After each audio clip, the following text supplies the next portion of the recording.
My wife, a medical examiner, saw that I had dropped the charges against the doctor, her childhood friend, who killed my grandfather, and she assumed I had finally learned my lesson. She turned to her assistant and asked, "I froze Ethan Miller's bank accounts. He hasn't been causing trouble at the hospital these past few days, has he?" The assistant shook his head. "No, he's been busy with his mother's funeral arrangements. His grandfather died. What does his mother have to do with it?" The assistant was taken aback. "Ma'am, his mother died of organ failure 5 days ago. Your childhood friend, the doctor, was the one who personally handled her case. You didn't know? What did you just say?" She shot up from her chair and immediately dialed the doctor's number. "Ethan Miller's mother was stable. What did you do?" A triumphant laugh came from the other end of the line. "I'm the one who pulled his mother's oxygen tube. Don't worry, the body's already been cremated. His family just runs a market stall. You need to divorce him quickly so we can be together in the open." Before he could finish, the color drained completely from her face. She was only now realizing the true horror of what she had done. To please her, her childhood friend had carved words into my grandfather's liver during surgery, then left him on the operating table to suffocate and die. I had taken him to court in a rage, only to have my own wife, the medical examiner, falsify the autopsy report and commit perjury to protect the killer. Now, emboldened by her protection, he had taken my mother's life. At that thought, she grabbed her car keys and raced home. The moment she walked through the door, she saw the divorce papers on the coffee table, already signed by me. Meanwhile, as I sorted through my mother's belongings, I found letters from my maternal grandfather. He was still alive, now the head of research at a national strategic defense laboratory. Covered in my own blood, I clutched the urns of my family and called him. "Grandpa, Mom is gone. The entire Astor family has destroyed my life, and everyone is dead. I'm begging you, please come and uncover the truth. Please get them justice." In the courtroom, I gripped the autopsy report, my hands shaking uncontrollably. Beneath dozens of slashes on my grandfather's liver, I could faintly make out the seared letters, CV, I'm sorry. I froze, not daring to let myself consider if CV stood for Chloe Vance. Chloe stood up and, in her capacity as the medical examiner, declared to the court that my grandfather's death had nothing to do with Julian Astor. Tears streamed down my face, soaking the paper in my hands. A deep rage boiled up inside me. My eyes bloodshot, I slammed my hands on the table and shot to my feet. "Chloe, Grandpa treated you like his own granddaughter. To protect the doctor who killed him, you forged an autopsy report and mutilated his liver to hide the evidence. Are you even human?" Chloe moved to stand in front of Julian, her face a mask of annoyance. "Ethan, you need proof to make accusations like that. What right do you have to blame Julian for your grandfather's death? I will not let you slander Dr. Astor's reputation. Besides, dissection of the liver is a necessary part of an autopsy. Your grandfather was kind to me, yes, but I am a medical examiner. I can't in good conscience help you with this cash grab." As she spoke, she took Julian's hand. "Don't worry," she said to him. "I won't let anyone tarnish your name." I went rigid. The wedding ring on her finger was a new design, a perfect match to the one on Julian's hand. Chloe noticed where I was looking and frowned, but her grip on his hand only tightened. The murmurs from the gallery grew louder. Dr. Astor's grandparents are renowned academics. His father is the chief of medicine, and his mother is a professor. He's a brilliant and ethical doctor who has saved thousands of lives. This Ethan Miller has no conscience. Suing a man like Dr. Astor, he's just looking for a payout. His family runs a stall and his mom's in a coma. The Astors are so powerful. Any scraps they drop would be a fortune for him. Thank God for Dr. Vance's integrity. I can't believe she's married to a guy like that. Everyone used to say she and Dr. Astor were the perfect couple. Hearing this, Chloe shot me a contemptuous look. "Ethan, you keep threatening to sue Julian, but you have no evidence. I suggest you leave now." Evidence? She had tricked me into giving it to her and destroyed it all. She even had my grandfather's body held under the guise of needing it for the investigation. I clenched my fists so tightly my nails broke the skin, the pain making me shudder. "Are you really going to throw away our marriage to protect the man who killed my grandfather?" A flash of anger crossed Chloe's face. "Haven't you had enough? Julian had nothing to do with your grandfather's death. As his granddaughter-in-law, I can testify that he didn't have much time left. Your family is just trying to extort money. If that's how you want to play it, then don't blame me for what comes next." Before I could respond, Chloe submitted an audio recording to the court. In the recording, it sounded like I was trying to convince her to help me frame Julian, and when she refused, I became furious. My chest heaved with rage. I yelled at the judge, That recording is a fake. I demand a forensic analysis.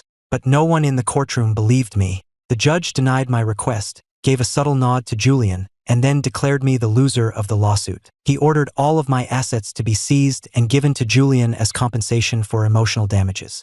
As the trial concluded, I screamed that it was an injustice, refusing to accept the verdict. Someone from the gallery rushed forward, shoving a commemorative plaque into Julian's arms and glaring at me. "Dr. Astor, you're a saint. You saved my son's life. We all support you. Don't let this scum get to you or break your spirit. Anyone who wants to harm you will have to go through us. The families you've saved, first."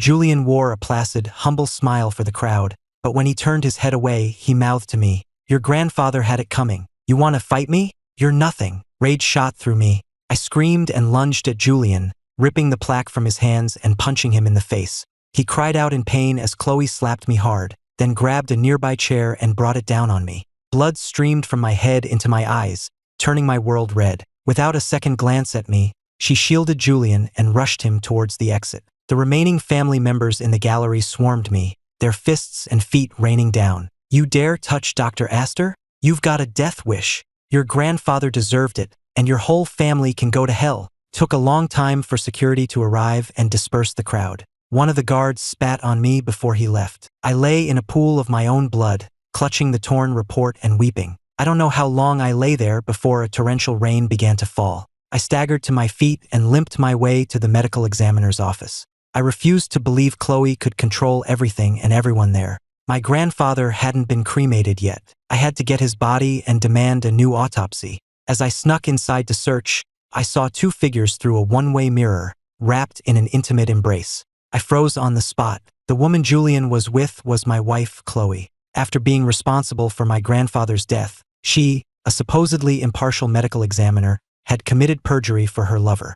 Chloe's face was flushed as she yielded to Julian's advances. Consumed by rage, I started to charge in, but two bodyguards emerged from the shadows and forced me to the ground. They clamped a hand over my mouth to keep me from screaming. Julian's eyes met mine through the glass, a smirk on his face. "Chloe, don't be angry with me," he said to her. "I promise I'll be there for your next birthday. You've helped me out again. How can I ever thank you?" Chloe moaned softly. "It's all Ethan's fault for not letting this go. I haven't been able to see you. Did you miss me?" Julian chuckled. "My darling, isn't your husband satisfying you at home?" A flicker of contempt crossed Chloe's eyes. "Him? All he thinks about is his dying grandfather and his comatose mother. He's been useless in bed for ages." Tears streamed down my face as the sky outside darkened. The bodyguards forced me to watch the entire scene unfold. I had already lost all hope for her when she lied for a murderer in court, but now, my heart was completely dead.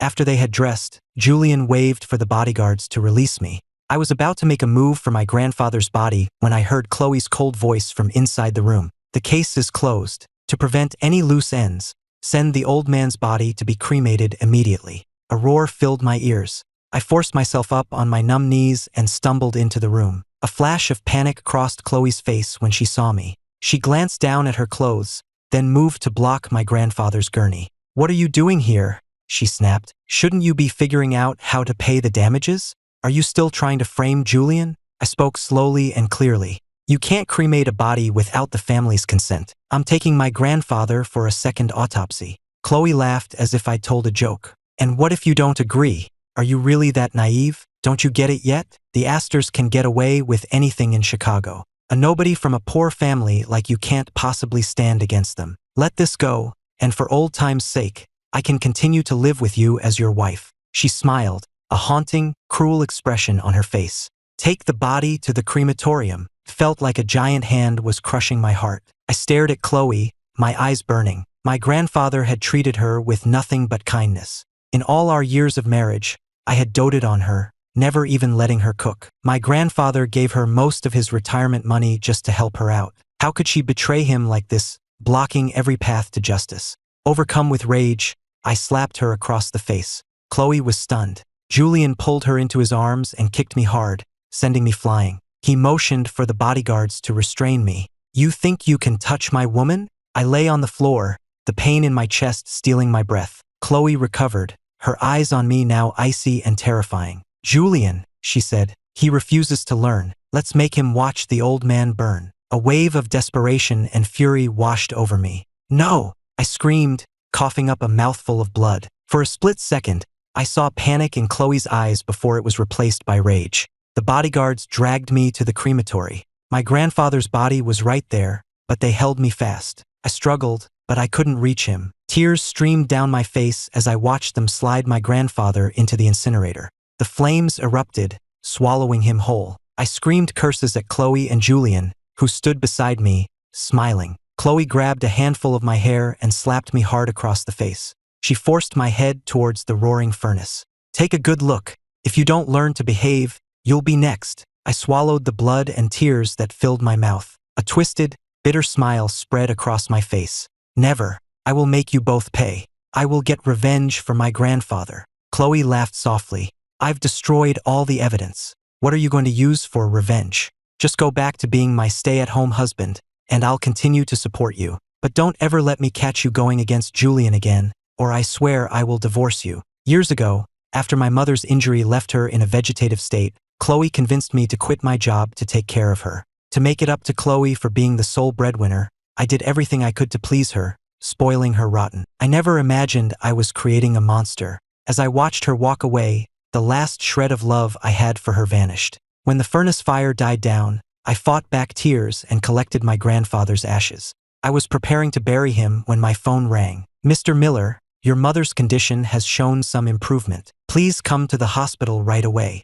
I grabbed the urn and sprinted back to the hospital, but when I threw open her room door, I stopped dead. Julian Astor's hand was resting on my mother's oxygen tube, pinching it playfully. I roared and charged at him, but his bodyguard kicked me to the floor and held me down. Julian smiled as he ripped the tube away. Your mother should have died a long time ago. Your parents were investigating an illegal organ trafficking ring, and they had the nerve to look into the Astor family. Do you know who leaked their undercover status? It was your beloved wife, Chloe. I felt sorry for you after we harvested your father's organs, so I let your mother live on life support for a while. But you're so ungrateful. I guess your mother can't stay either. My breath hitched in my throat. My parents had been undercover cops, posing as street vendors. Chloe only found out after we were married. I could never have imagined that the person sleeping next to me every night was the one who had destroyed my family. Pure hatred filled my chest and I struggled against my restraints. You monster! Are you even human? Stop it. You call yourself a doctor. My mother's face went from pale to blue. The heart monitor shrieked its alarm. Julian sneered as the line on the screen went flat. My body went limp. I stared, unable to breathe, tears streaming from my eyes. Julian dusted off his hands. Well, looks like I'll need Chloe's help to clean this up. When Chloe walked in, she was surprised to see me and faltered for a moment. I watched with pure hatred as she approached my mother's bed. Don't you touch her! I screamed. You murderers! Chloe gave me a cold look. It was only a matter of time for your mother. If I hadn't been paying her medical bills all these years, she would have died long ago. Don't blame me. Blame her for getting in Julian's way. I refused to let them take my mother's body, fighting back with everything I had. But the harder I fought, the more brutally they beat me. As Chloe left with my mother's body, she glanced back at me. Stop fighting it. Your mother is gone. I'll be here for you now. As long as you can let this go, we can still be a happy couple. I forced my swollen eyes open and spat blood in her direction. In your dreams. Julian laughed and wrapped his arm around Chloe. Darling, why are you wasting your breath on him? He just needs to be taught a lesson. He nodded at the bodyguard. Continue. Chloe turned and left without expression, leaving only a single instruction. Teach him a lesson, but don't kill him. They took my mother's body, leaving me with broken limbs, dying on the hospital floor. I refused to give up. After they left, I dragged myself out to find my mother's body, but all I could find was an urn of her ashes. Numbly, I carried the urn back to my parents' old house, only to find the place ransacked. The lock had been forced, and my parents' belongings were thrown out on the street. A neighbor saw me and couldn't help but comment, Ethan, you had a good life. Why did you have to try and extort money? Your wife had to sell this house to pay the damages to Dr. Astor on your behalf. You'd better be good to your wife from now on. Covered in blood, I managed a bitter smile. Be good to her? They destroyed my entire family. I will have my revenge. The neighbor muttered, so ungrateful, and slammed their door. I ignored them, and in my despair, began to pick up my parents' scattered belongings. My phone rang. It was Chloe, her voice like ice. You have nothing now. Your only choice is to depend on me. If you want to come home, you will forget everything that happened. Otherwise, you can live on the streets. I gritted my teeth. I will see this through to the end, even if it kills me. I don't believe you and Julian can get away with this forever. I will get justice for my family. Chloe scoffed, still so stubborn. We'll see who in Chicago is willing to risk the wrath of the Astor family to help you. She hung up. I took a deep breath, trying to steady myself. They murdered innocent people and got away with it. I refused to believe there was no justice in this world. As I continued gathering my parents' things, I knocked over a small tin box. A yellowed letter fell out. It was from my grandfather. After reading it, my tears finally stopped.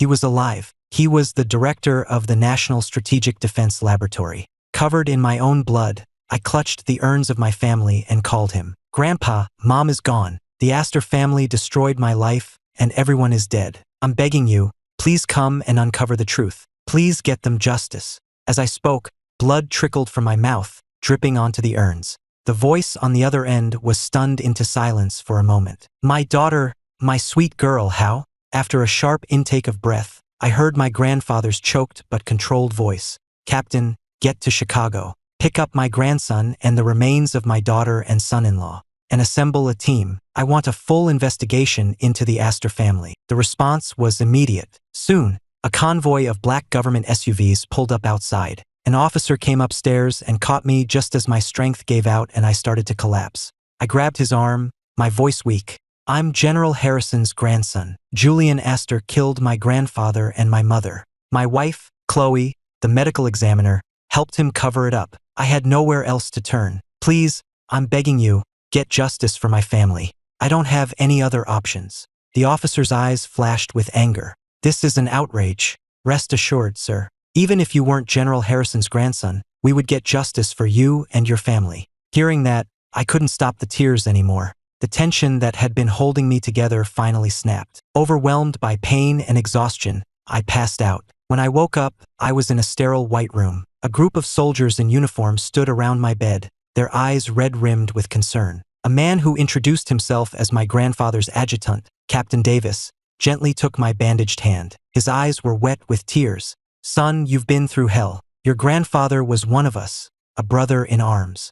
I promise you, I don't care how powerful the Astors are. I'll risk my own life to get justice for your family. The other soldiers around him murmured in agreement, their voices a powerful chorus. We've got your back, kid. We won't let your family's memory be dishonored. The truth will come out, and the guilty will be punished. Just then, the door opened and an older man walked in. It had been years, and his hair was now completely white, his face lined with wrinkles. But the kindness in his eyes was exactly as I remembered. A lump formed in my throat. My lips trembled as I choked out the words, Grandpa, Mom and my other grandpa are gone. I don't have a family anymore. His eyes filled with pain. He crossed the room in 2 strides and pulled me into a tight hug. His own body was trembling slightly as he stroked my hair. Ethan, you still have me. This is all my fault. I should have protected you. I learned then that he had faked his death 10 years ago for a top-secret mission, but he had been watching over us from a distance ever since.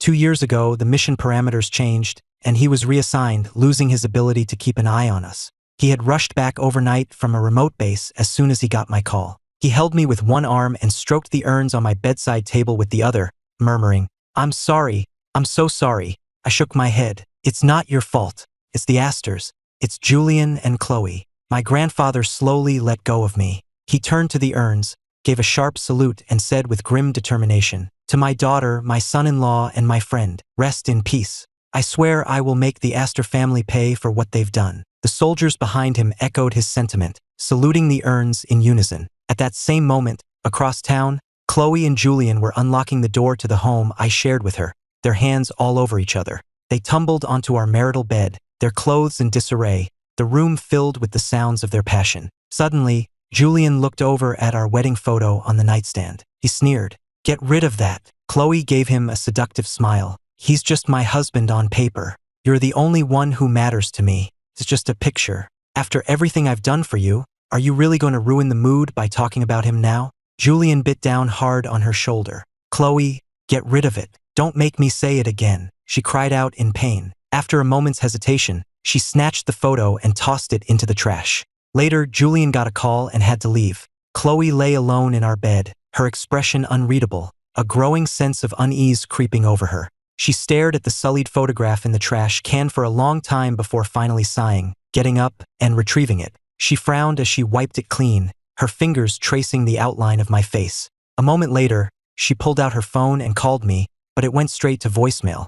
A knot of anxiety formed in her stomach. It was the first time I had ever not answered her call. After the third call went unanswered, her knuckles were white from gripping her phone. For a second, she wondered if she had been too cruel to me. Then she shook her head and gave a small, silent laugh. I loved her so much. I always put her first. How could I truly blame her for what happened to my grandfather and mother? In her mind, they were better off anyway. As long as I never found out about her and Julian, everything would be fine. She felt a moment of reassurance, but she knew her dilemma. She couldn't divorce me for Julian, but she also couldn't let Julian be ruined for my sake. She and Julian had been high school sweethearts, but his family had never approved of her because of her humble background. Heartbroken, Chloe had settled for me, the boy who had always adored her from afar. She enjoyed my unwavering devotion, but she never forgot her first love. Then, she discovered my parents were undercover cops investigating an illegal organ trafficking ring that led back to Julian. Unwilling to see him implicated,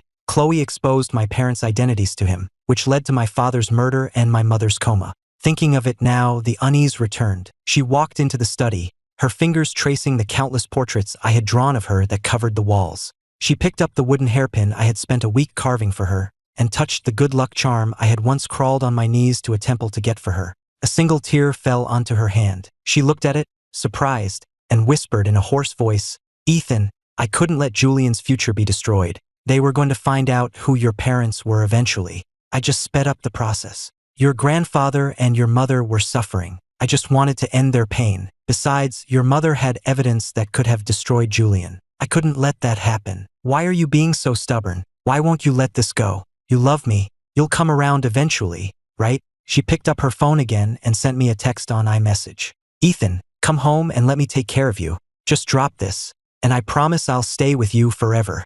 A team of doctors examined me and concluded I needed immediate surgery. They said if my broken bones didn't heal properly, I'd be permanently disabled. I hesitated, my mind still focused on getting justice. My grandfather squeezed my hand and sighed. "Leave it to me, son. I will have my people find all the evidence against Julian and the Astor family's organ trafficking ring. I couldn't save them, but I can't stand by and watch you be crippled for life. I wouldn't be able to face them in the next life. Please, Ethan, promise me you'll have the surgery." Seeing the worry in his eyes, I slowly nodded. I woke up from the surgery late at night. My grandfather was sitting by the window, bathed in moonlight, silently crying as he looked at the two urns. His shoulders were slumped. In that moment, he wasn't a general, just a soldier who had lost a friend, and a father who had lost his daughter. A sob escaped my lips. He heard me and quickly wiped his eyes before turning around. He walked over to my bed and forced a sad smile. "Don't be scared, son. The surgery was a success.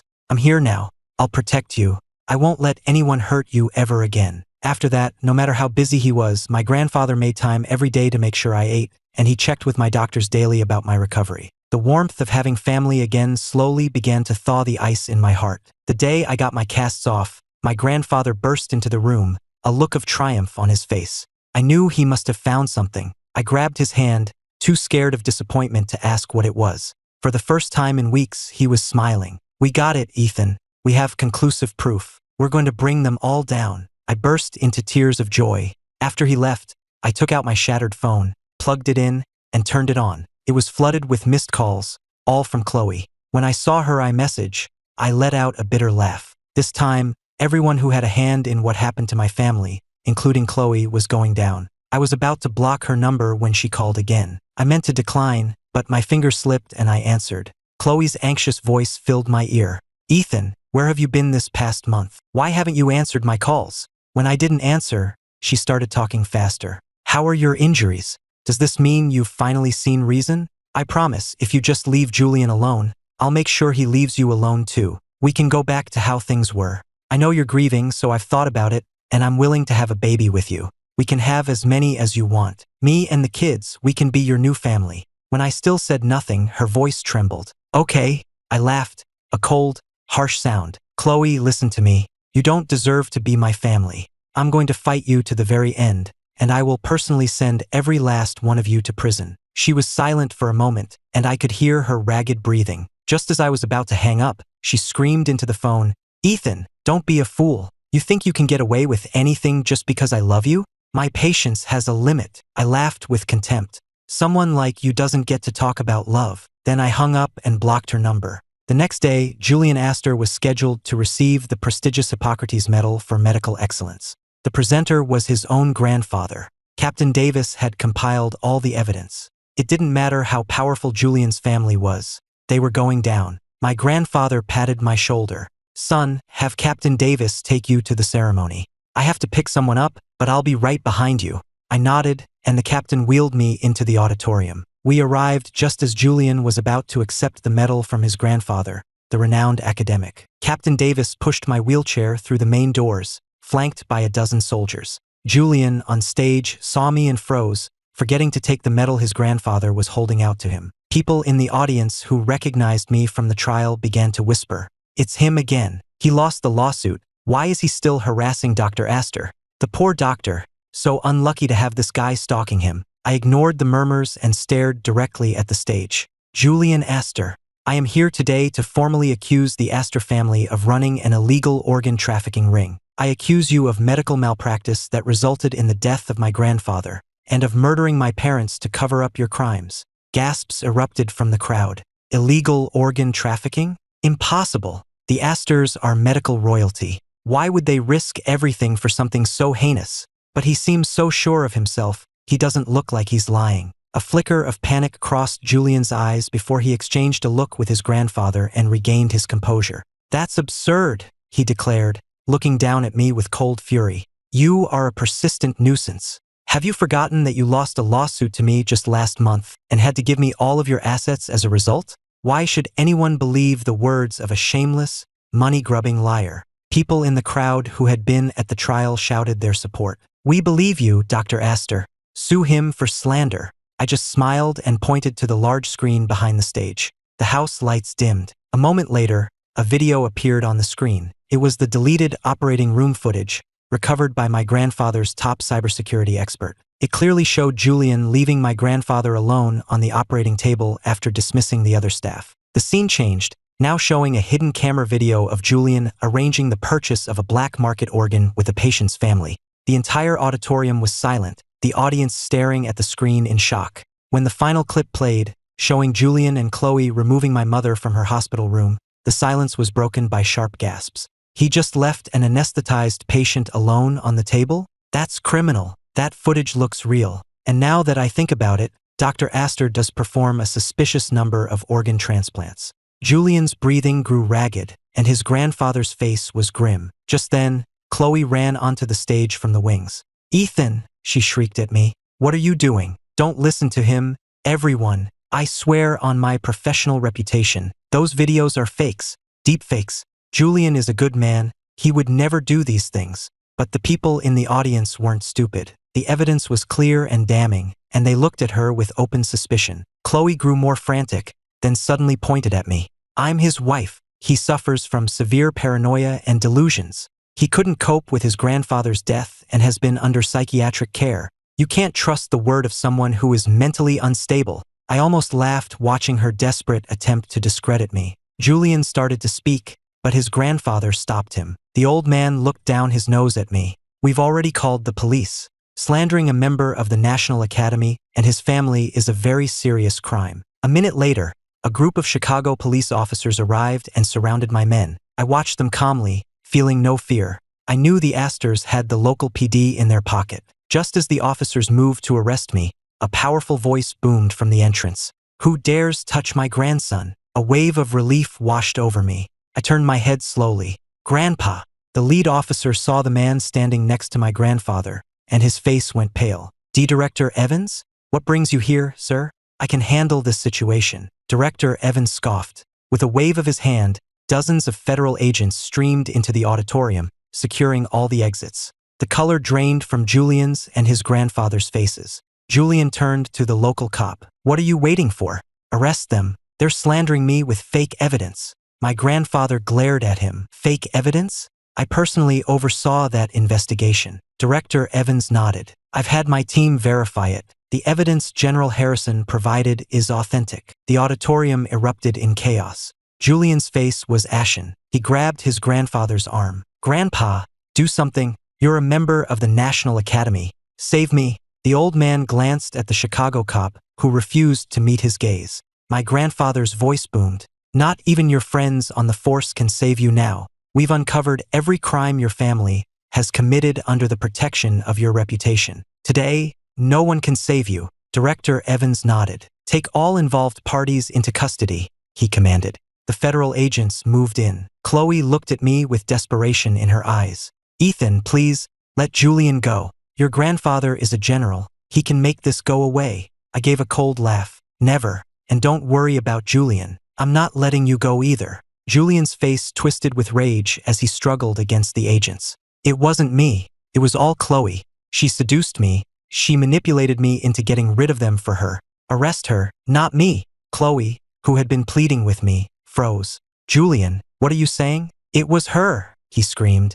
I have proof she handled everything. She's the murderer. She covered it all up. It had nothing to do with me. The videos were faked. Before he could say more, an agent clapped handcuffs on him and led him away. Chloe stood frozen in disbelief. I smiled. Now she knew what betrayal felt like. As I turned to leave, Chloe called out to me, her face streaked with tears. Ethan, can you help me? I don't want to go to prison. I don't want to spend the rest of my life in there. I scoffed. No. She began to sob uncontrollably. I'm your wife. How can you just stand there and watch me go to prison? Please, ask your grandfather to let me go. I looked at her coldly. Not for much longer. I'm divorcing you. I turned and walked away as the agents moved in to restrain her. She began to beg and plead, her cries echoing through the hall. Suddenly, she gasped and collapsed. They took Chloe to the hospital, where tests revealed she was 2 months pregnant. The guard assigned to her told me she was demanding to see me, even threatening to harm herself. I sighed and went to the hospital to end things once and for all. The moment she saw me, she started crying. Ethan, why won't you help me? Don't you love me anymore? I was stunned by her audacity. You destroyed my family, and you have the nerve to talk about love? She bit her lip. I was wrong, honey. I never meant to hurt your family. I leaked your parents' identities, yes, but they were already in a dangerous line of work. And I didn't mean for your grandfather and mother to die. That was all Julian. I'm willing to make amends, but please, don't let them send me to prison. I'm so scared, and I'm pregnant with our baby. You don't want our child to be born without a mother, do you? For our baby's sake, can you please forgive me? We can be a family again. I truly know I was wrong. I crossed my arms and looked down at her. Chloe, have you forgotten? We haven't slept together in 6 months. The color drained from her face. Her mouth opened and closed, but no words came out. I watched her begin to crumble and said calmly, that day at the Emmy's office,